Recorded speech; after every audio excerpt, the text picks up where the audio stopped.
Hello everyone, welcome to all of you.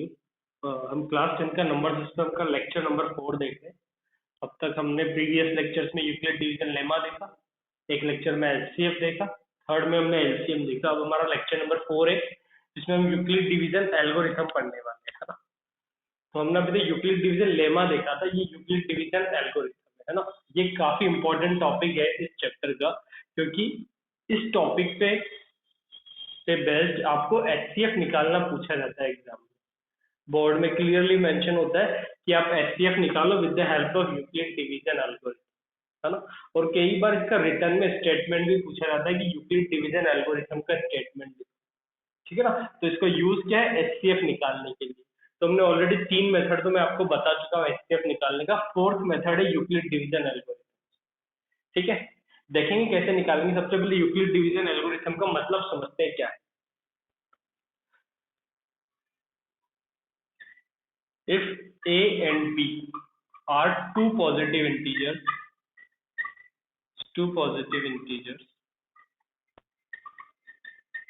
such that a is equals to b cube plus, ठीक है। Statement देख रहे हैं क्या है। If a and b are two positive integers such that a is equals to b cube plus r, then every common divisor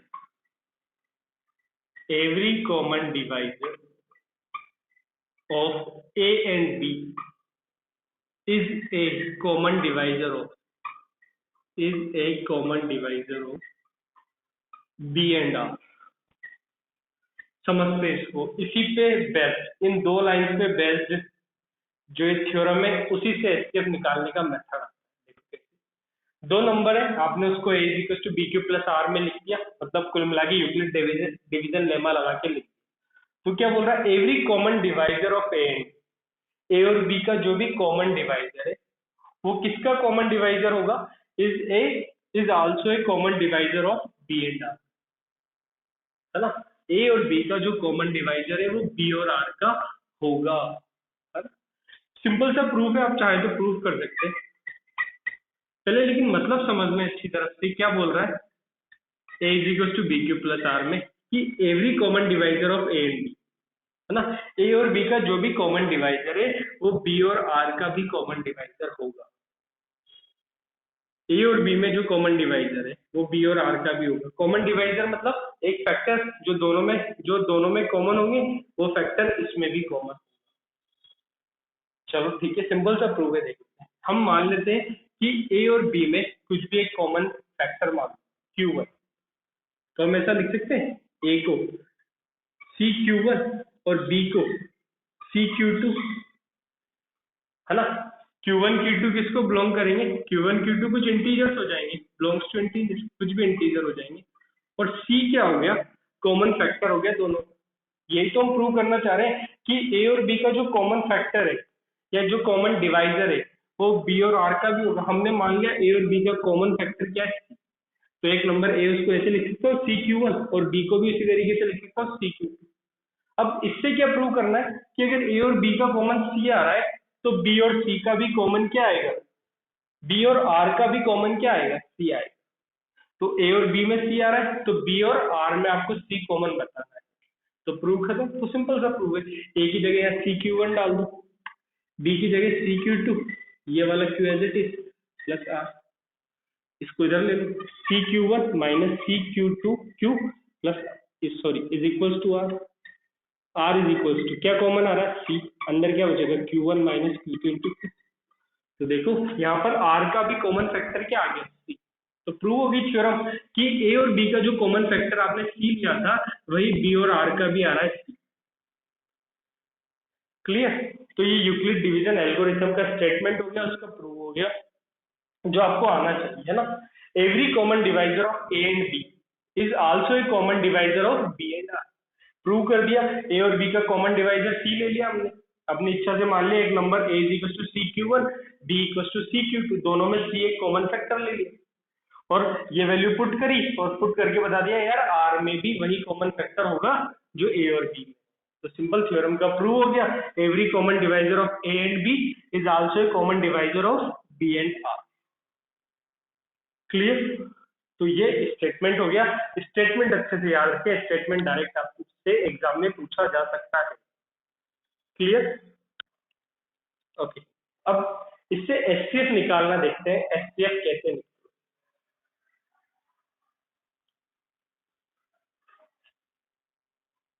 वही सबसे simple सा एग्जांपल लेते हैं जो अपन हर बार लेते हैं, कौन सा? 12 और 18 अपना, है ना?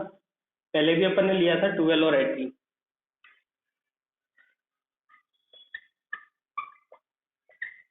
अब आपको यूक्लिड डिवीजन एल्गोरिथम की हेल्प से आपको इसका एचसीएफ निकालना है। तो देखो कैसे करोगे। सबसे पहले a is equal to b q plus r में लिखो, मतलब इससे यूक्लिड डिवीजन लेमा लगाओ। यूक्लिड डिवीजन लेमा कैसे लगाते हैं? 18, 12, 1 टाइम गया, 6 बचा, ऐसे। तो कितना हो जाएगा? a is equal to 18 b q 12 into 1 plus r, लगा दिए यूक्लिड डिवीजन लेमा। ठीक है, अब इसके बाद, है ना, रुकना नहीं है, अब फिर वापस यूक्लिड डिवीजन लेमा लगाना है। किस पर? बी पर और आर। इस तरीके से हमें हर बार यूक्लिड डिवीजन लेमा लगाते रहना है जब तक रिमाइंडर 0 नहीं आ जाता। अभी हमने 12 और 18 पे लगा दी, ए और, है ना, ए और बी पे लगाया। फिर किस पे लगाएंगे? बी और आर। मैंने आपसे बोला था यूक्लिड डिवीजन लेमा लगाते टाइम कि a is equal to b q plus r में बी इस साइड लिखें, क्यू इस साइड लिखें, ताकि आप कंफ्यूज ना हो, क्योंकि हमें पता है बी क्यू इंटू बी दोनों एक ही बात है, बी क्यू क्यू बी। लेकिन यहाँ पर हमें याद रखना है, ठीक है। तो ए और बी पे तो लगा दिया 12 18, अब किस पे लगाएंगे? बी और आर पे। इस पे यूक्लिड डिवीजन लेमा लगाओगे तो 12 इज इक्वल टू कितना आएगा? 6 इंटू 2 प्लस, रिमाइंडर 0 आ गया। जब तक रिमाइंडर 0 नहीं आता लगा, अगर रिमाइंडर 0 नहीं आता तो वापस बी और आर पे लगाते यूक्लिड डिवीजन। रिमाइंडर 0 आती, जो इधर लिखा हुआ वो एचसीएफ होगा। तो इसका एचसीएफ कितना आ गया? 18 और 6, है ना। अब जैसे आप 12 को 2 इंटू 6 भी तो लिख सकते थे, अगर वो इधर एचसीएफ आप 2 लिखते थे पूरा गलत हो जाता। इसलिए मैंने हमेशा बोला कि आप डी को इस साइड लिखो, मतलब 2 नंबर जिन पे आप यूक्लिड डिवीजन लेमा लगा रहे हो उन्हें इस तरीके से पास, ठीक है। जैसे आप 12 को 2 इंटू 6 लिखते पूरा गलत हो जाता, आप एचसीएफ 2 लिखते। जैसे रिमाइंडर 0 आएगा जो इधर लिखा हुआ है वो एचसीएफ। क्लियर?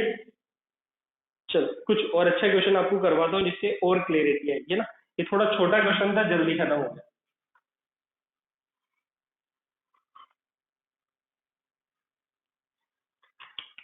एचसीएफ लगाते हैं 144 कॉमन 9, है ना। तो ही सबसे पहले इन दोनों पर यूक्लिड डिवीजन लेमा लगाए, 144 और 9, 90 1 टाइम कितना हो गया? 50। तो लिखे क्या आएगा? a is equal to b q into plus r. अब किस पे लगाओगे? 90 और 54 लगाए, तो इसको इस तरीके से लिख दो, 90 आगे लगा दो, लिख सकते हैं। 1 टाइम्स कितना हो गया? 54, कितनी बार? 6, 8 में 5 गया तो 3, कितना है?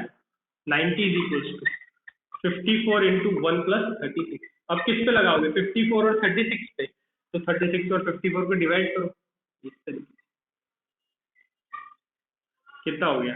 8, 80। तो कितना हो गया? 54 is equal to 36 into 1 plus 18।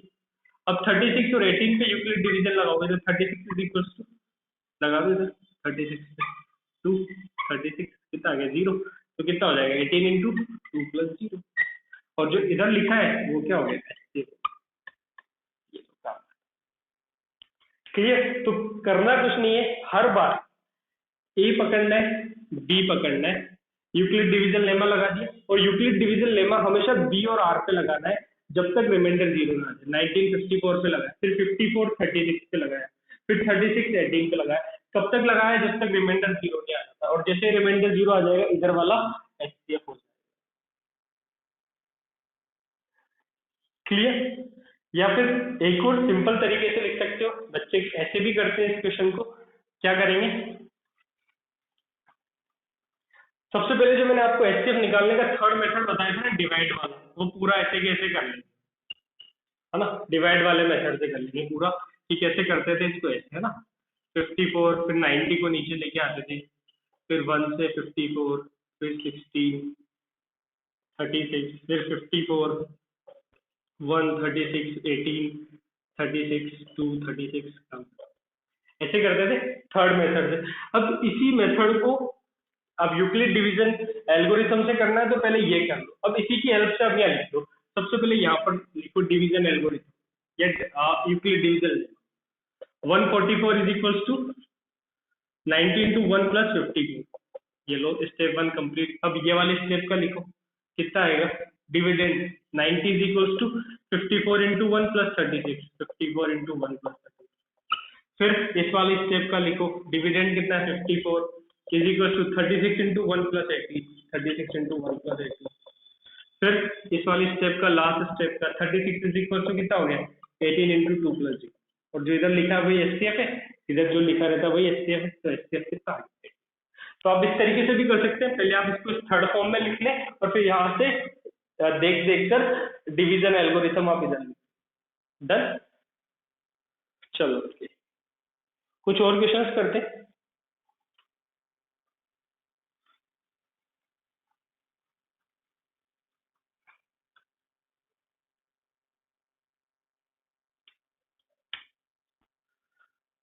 Question given है D is the HCF of 468 और 222, 468 222।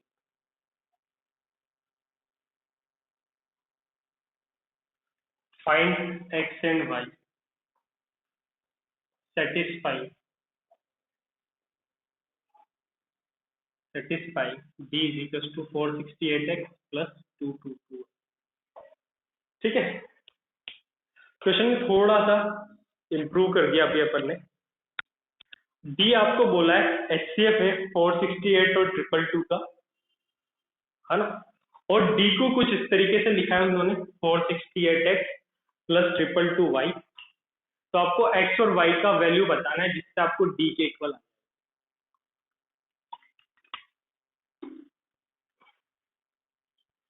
अभी ये सेकंड वाला पार्ट बोलते हैं। डी इसका एचसीएफ है, तो सबसे पहले यूक्लिड डिवीजन की हेल्प से आप डी निकालें। ठीक है, कैसे निकालोगे, पहले मैंने कहा था थर्ड मेथड यूज कर लो। थर्ड मेथड से आप यूज कर आप सबसे पहले एचसीएफ निकाल लो। निकाले, चलो 2 टाइम कितना हो जाएगा 4 4 4, यहाँ हुआ 4 2, फिर 2 2 2 सॉरी 9 से 9 4 36 बचा 3, है ना, 6 और 24। ठीक, तो ये हो गया एचसीएफ कितना आ गया 6। बट आपको यूक्लिड डिवीजन एल्गोरिथम से एचसीएफ निकालना। अब इसको यूक्लिड डिवीजन में लिख लो, ये वाला पार्ट साइड में रफ में करना। कैसे करोगे, लगाओ डिवीजन एल्गोरिथम 468 222 into 2 plus 24। फिर इस वाले के लिए लगाओ, कितना हो जाएगा 2 2 2, 24 into 9 plus 6, 24 into 9 plus 6। फिर इस वाले के लिए लगाओ, यहाँ डिविडेंड कितना है 24 is equal to 6 into 4 plus 0, 6 into 4 plus 0। इसका हमेशा ध्यान रखना, यहाँ पर बी आएगा जिससे आप डिवाइड कर रहे हैं, गलती से भी उल्टा कर दिया तो सारा आंसर गड़बड़ हो जाएगा।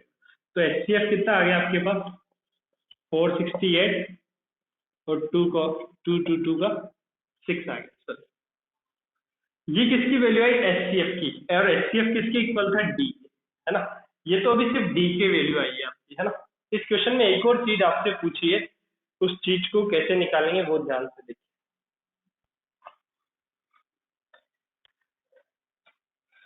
यही थोड़ा सा बच्चों को टफ लगता है ना प्रोसेस, ध्यान से सुनना, इसका एक अच्छा प्रोसेस है, प्रॉपर प्रोसेस है कैसे निकालना। आपको एचसीएफ को इन्हीं नंबर्स की फॉर्म में लेके आना है जिनका ये एचसीएफ। तो देखो कैसे करोगे, हमेशा सेम प्रोसेस है, लास्ट लाइन को छोड़ दो और यहां से उल्टे चलो और रिमाइंडर की वैल्यू लिखते चलो। क्या करो, लास्ट स्टेप को छोड़ दो और यहां से सेकंड लास्ट स्टेप से उल्टे चलो और रिमाइंडर की वैल्यू लेते चलो। कैसे, जस्ट लाइक यहाँ से पहली वैल्यू लेंगे 6 की,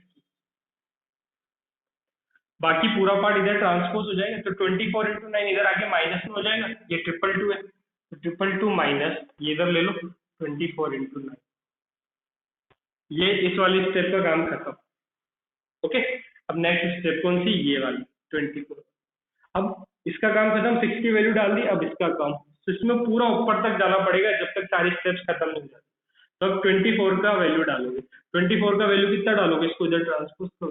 चलो ठीक है, इसको सोल्व मत करो, ये एज इट इज रहने दो। ये 24 है, 24 की वैल्यू उठाओ, यहाँ से कितनी आ रही है 468 माइनस का इधर आ जाएगा 222 इंटू 2, इसको इधर ले लीजिए। और ये तो 24 की वैल्यू डाली और ये इंटू 9 है, ठीक है। बस हो गया। अब इसी को सॉल्व करना है। 222 minus 468 into 9, 468 into 9, minus minus plus हो जाएगा, 222 इंटू 9 इंटू 2 18। अब आपको ऐसा नहीं 222 को आप 18 से मल्टीप्लाई करके लिखते हैं, नहीं, आपको सारा आंसर 468 और 222 की टर्म में चाहिए। तो 468 और 222 वाली टर्म को किसी से भी सॉल्व ना करें, ये आपको दिखानी है इक्वेशन, तो इसको सॉर्ट ना करें। क्लियर? तो ये 222, ये 222 इंटू 18, 222 कॉमन ले लिया, यहाँ से बचा 1 और यहाँ से बचा प्लस का 18, और ये वाला टर्म एज इट 468 इंटू 9 कितना हो गया, 222 इंटू 90 माइनस 468 इंटू 9, काम खत्म। ये 6 क्या है, डी। तो ये देखो डी को आपने इस टर्म में लिख दिया। अब दोनों को कंपेयर कर लो, 468 किससे मल्टीप्लाई हो रहा है, एक्स से, या 468 किससे मल्टीप्लाई हो रहा है, -9 से, तो एक्स की वैल्यू कितनी हो गई, यहाँ 222 किससे मल्टीप्लाई हो रहा है, वाई से, या 222 किससे मल्टीप्लाई हो रहा है, 19, तो वाई आएगा। तो इस तरीके से आपको सॉल्व दोबारा समझा देता हूँ। यूक्लिड डिवीजन एल्गोरिथम से डी निकाले, लास्ट स्टेप को छोड़ दें, इसके ऊपर वाले स्टेप से चलें और रिमाइंडर का वैल्यू पुट करते हुए चलें, है ना। और हमेशा जिसकी टर्म्स में लेके आना है उसको किसी से मल्टीप्लाई ना करें, उसको आप हमेशा इक्वेशन में दिखाएं, ठीक है। चलो एक और क्वेश्चन करवाता हूँ मैं। चलो अभी जो क्वेश्चन किया था उसी को देखते हैं, 144 और 90 वाला, 144 और 90। चलो क्वेश्चन चेंज, 144, 90, 144, 9, ये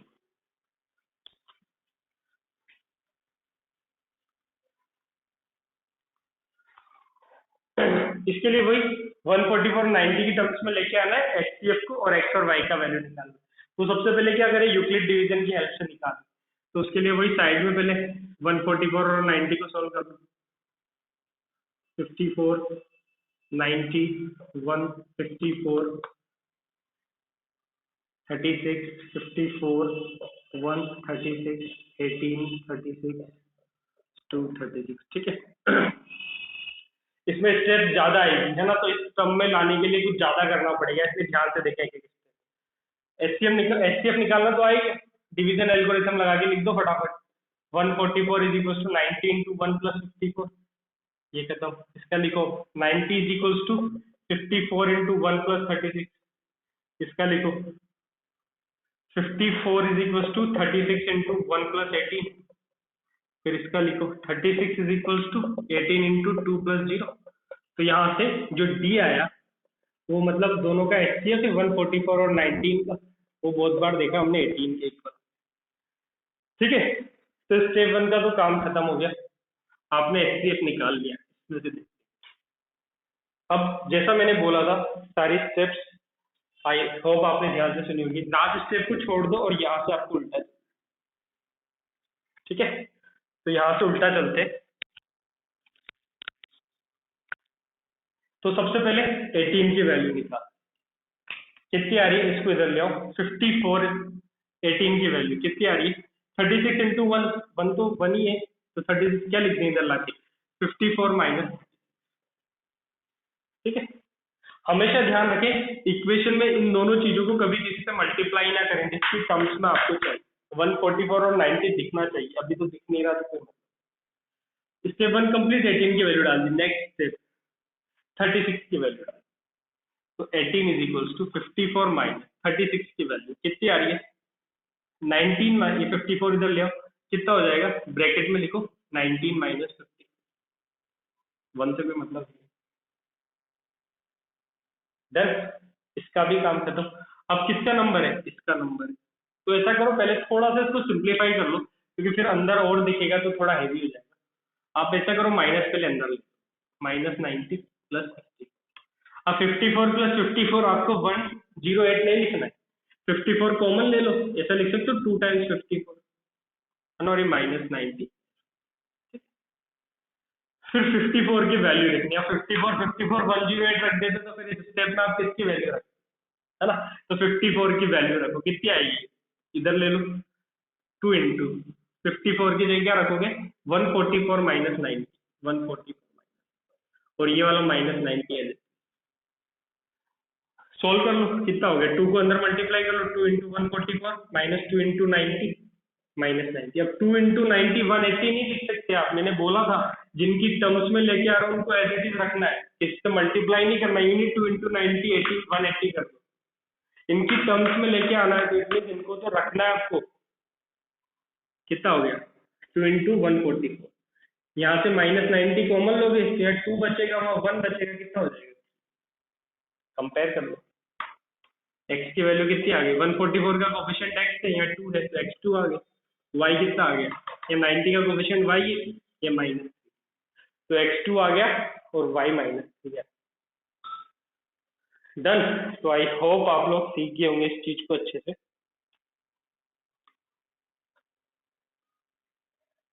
डन, चलो ओके, एचसीएफ का एक आध क्वेश्चन और करवा देता हूँ मैं आपको, क्योंकि यूक्लिड डिवीजन एल्गोरिथम इंपॉर्टेंट है, काफी काम का है यूक्लिड डिवीजन एल्गोरिथम।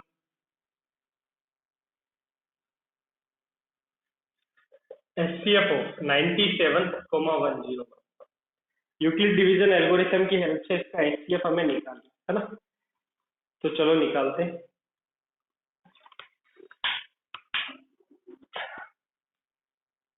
सबसे पहले वही हमारा जो थर्ड मेथड है उसकी हेल्प से निकाल लो, 97 4 बचा, 97 कितनी बार जाएगा 4 से, 4 2 जा 8 117 460 1 टाइम दिया और 4 आगे ले लो, 4 टाइम खत्म, तो एचसीएफ कितना आ गया 1 आया HCF। ठीक है ना, सिंपल वही, ये वाला तो आता ही है आपको, मैंने ऑलरेडी एचसीएफ में आपको सिखा दिया, बस इसकी हेल्प से लिख दो। कैसे लिखोगे, 101 is equals to 97 into 1 plus 4, 97 into 1 plus, इस स्टेप के लिए लिखो 97 is equals to 4 into 24 plus remainder कितना आ रहा है 1, और इसके बाद 4 और 1 पे लगाओगे यहाँ पर, तो 4 इज इक्वल्स टू कितना होगा 1 इंटू 4 लिखना है, 4 इंटू 1 मत लिख देना, सब गलत हो जाएगा, तो ये एचसीएफ, तो एचसीएफ कितना आ गया 97 और 101 का 1। क्लियर, ओके, तो आई होप आपको क्लियर होगा ये वाला पार्ट। अब इसी को मान लो वही एक्स और वाई वाला क्वेश्चन इसमें भी कर लो, चलो थोड़ी और प्रैक्टिस हो जाएगी। वही इसका जो एचसीएफ है वो डी है, डी को आपने लिखना है 97x प्लस 101y, और आपको फाइंड करना है एक्स एंड वाई। एक बार और देख लेते, वही लास्ट स्टेप छोड़ दो, यहाँ से स्टार्ट करो, दो ही स्टेप से यहाँ पे जल्दी हो जाएगा। सबसे पहले 1 को पकड़ो, रिमाइंडर की वैल्यू डालते चलो, पहले 1 आ रहा है तो चलो लिखो 1 इज इक्वल टू, बाकी को उधर ट्रांसपोज कर दो, कितना हो जाएगा 97 माइनस इधर आ जाएगा, कितना हो गया 4 इंटू 24, काम खत्म। नेक्स्ट स्टेप को पकड़ो, नेक्स्ट क्या 4 की वैल्यू डालो, 4 का है यहाँ, 4 की वैल्यू डालो, कितना आएगा 1 इज इक्वल टू 97 माइनस 4 की जगह क्या डालोगे, इसको इधर ले लो, 4 की वैल्यू कितनी हो जाएगी 101 माइनस 90, और ये बाहर वाला 24 है। ठीक है, किस किस की टर्म में लाना, 97 और 101, तो इनको तो छूना ही नहीं है, इनको किसी से मल्टीप्लाई मत कर दो, तो ये वाला part as it is minus 101 into 24, solve नहीं करना है, ऐसे लिखना है क्योंकि इनकी टर्म्स में चाहिए, minus minus plus 97 into 24, minus minus plus हो गया, और ये 97, ये 97 ये 97 दोनों में से कॉमन आ गया, यहाँ बचा प्लस का 1, यहाँ बचा प्लस का 20, और ये वाला पार्ट है, तो कितना हो गया 97 इंटू 25 माइनस 101 इंटू 20। क्लियरली अब कंपेयर कर सकते हैं आप, है ना, 97 का कोफिशिएंट x है, यहाँ x कितना आ रहा है 20, और यहाँ से y कितना होगा -20, है ना। ऑप्शन में से अगर आप वैल्यू देखते तो इसको 25 से और इसको 24 से मल्टीप्लाई करते, तो मल्टीप्लाई करने के बाद कितना सारा हो जाता, तो आपके पास आपको दिक्कत आती है इसको सॉल्व करने। डन। आई होप आपको ये वाला पार्ट क्लियर।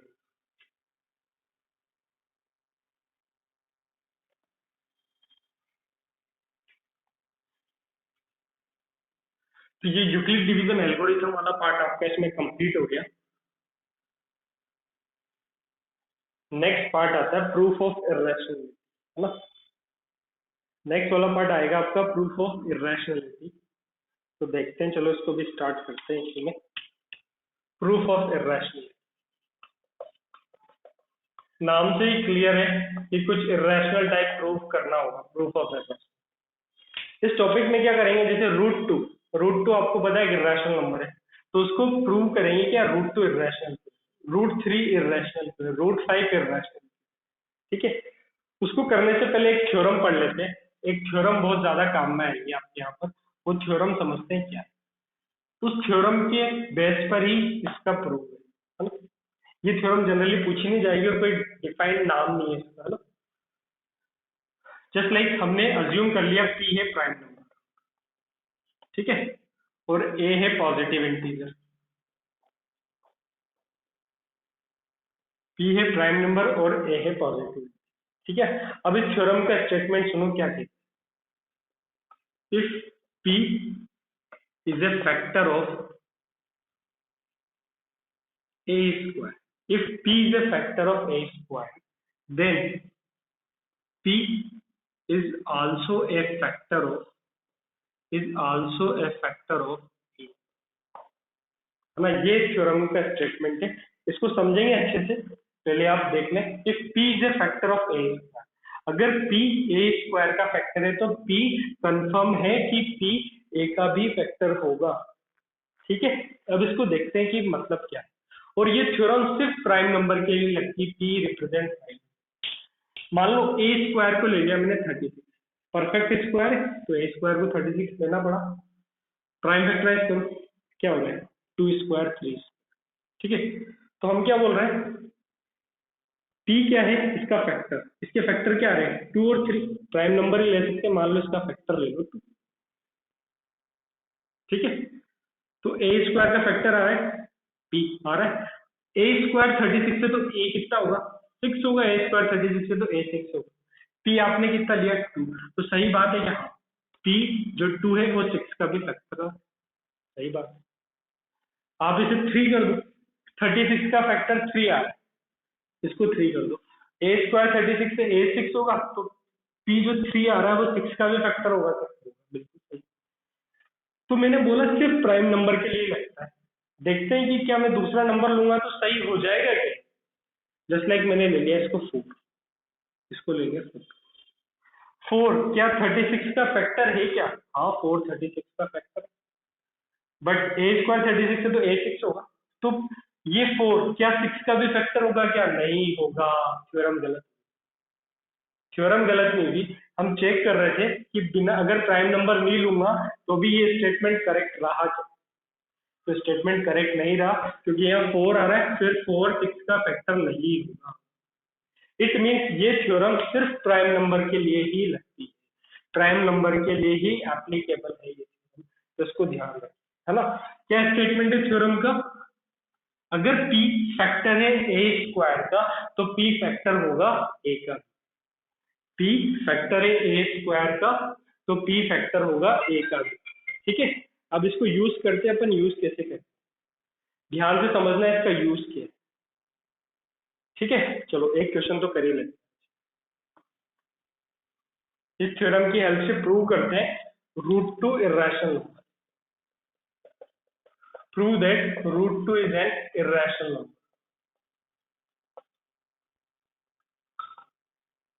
√2 इर्रेशनल नंबर है, प्रूव कर। देखो ये सारे जो प्रूव होते हैं ये कॉन्ट्राडिक्शन मेथड के प्रूव होते हैं। कॉन्ट्राडिक्शन मेथड क्या होता है, इट मीन्स उसमें आप कुछ लेके चलोगे और बाद में बता दोगे कि यार जो लेके चले हम वो तो गलत है ना। अभी क्लियर हो जाएगा, कॉन्ट्राडिक्शन मेथड से प्रूव करेंगे। मतलब कुछ और लेके चलेंगे और बाद में बता देंगे कि जो लेकर चले वो गलत है। जस्ट लाइक √2 को मान के चलेंगे, assume that it's a rational, और बाद में बता देंगे कि यार जो लेकर चले वो गलत है। ठीक है, तो हमने मान लिया ये रैशनल नंबर है, तो p/q या फिर a/b की फॉर्म में लिख सकता हूं मैं इसे, where a and b are coprime. Coprime ले सकता हूँ ना? को-प्राइम का मतलब क्या होता है? HCF ऑफ a, b कितना हो जाएगा? 1। मतलब दोनों में कुछ भी कॉमन फैक्टर नहीं होगा a और b। ठीक है, मैं कॉन्ट्राडिक्शन मेथड से प्रूव कर रहा हूँ। इट मीन्स मैं लेकर चल रहा हूँ ये रैशनल है, और बाद में किसी तरीके से मैं बता दूंगा कि यार ये तो गलत है, जो मैं लेकर चला वो सही नहीं है। ठीक है, तो मैं इसको रैशनल लेकर चल रहा हूँ। a/b मान लिया, a और b को को-प्राइम मान लिया। को-प्राइम मतलब a और b में 1 के अलावा कुछ भी कॉमन फैक्टर नहीं है। HCF ऑफ ab 1 है। ठीक है, तो देखो कैसे करोगे, इसको इधर ले लो, तो a इज इक्वल टू कितना हो गया? √2b। स्क्वायर कर लेते बोथ साइड, तो a square is equal to क्या हो गया? 2b square. ठीक है, अब मैं अपनी थ्योरम यूज कर सकता हूँ। a स्क्वायर में 2 का एक फैक्टर आ रहा है, दिख रहा है ना? a square is equal to 2, तो मैं ऐसा लिख सकता हूँ 2 is a factor of a square, लिख सकता हूँ 2 इज ए फैक्टर। और अपनी थ्योरम, अभी जस्ट मैंने थ्योरम पढ़ी, 2 एक प्राइम नंबर है और वो a स्क्वायर का फैक्टर है, इसलिए मैं बोल सकता हूँ 2 also a factor of a, also a factor of a का भी एक फैक्टर हो। अभी जस्ट थ्योरम पढ़ी है मैंने कि 2 is a factor of a square, then 2 also a factor of a।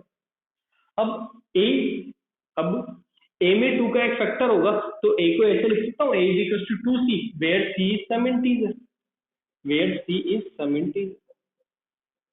लिख सकता हूँ ना कुछ भी, एक नंबर था जिसमें 2x फैक्टर है, तो मैंने a is equal to 2c लिख दिया, c कुछ भी एक इंटीजर होगा, और इसको पुट कर दिया यहाँ इक्वेशन 1 में। पुट करूँ a की जगह 2c, कितना हो जाएगा?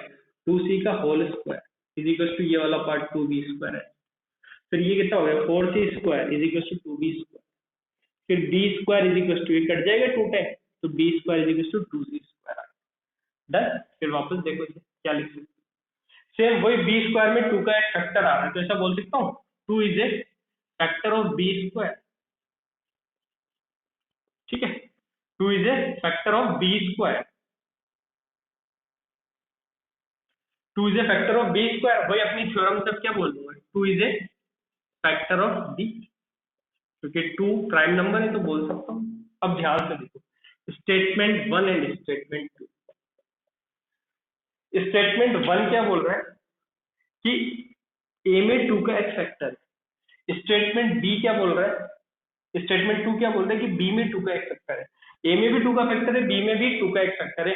It mean statement 1 and statement 2 से ये पता चल रहा है कि a और b में at least 2 as a common factor होगा। a एंड b में 2 एटलीस्ट एक कॉमन फैक्टर होगा, जबकि हम लेकर क्या चले कि a और b में तो कुछ भी कॉमन फैक्टर नहीं है, क्योंकि वो उनका HCF 1 है, वो को-प्राइम है। इट मीन जो हम लेकर चले वो गलत है।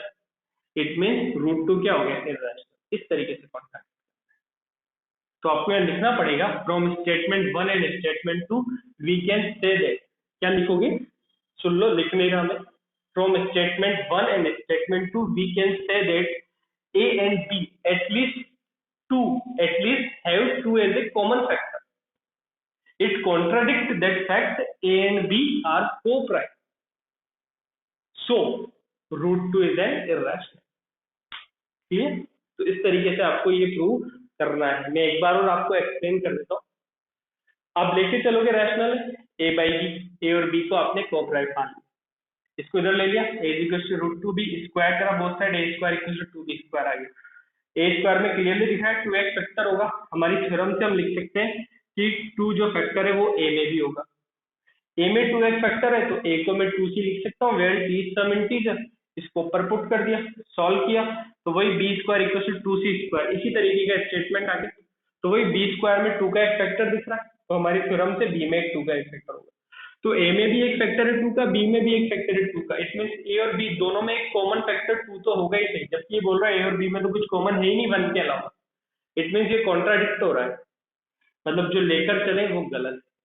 ठीक है, तो लास्ट में क्या लाइन लिखोगे, from statement 1 and 2 we can say that A and B have at least 2 as a common factor. It contradicts that fact A and B are co-prime, so root 2 is an irrational number. ठीक है, done, तो इसको याद रखें।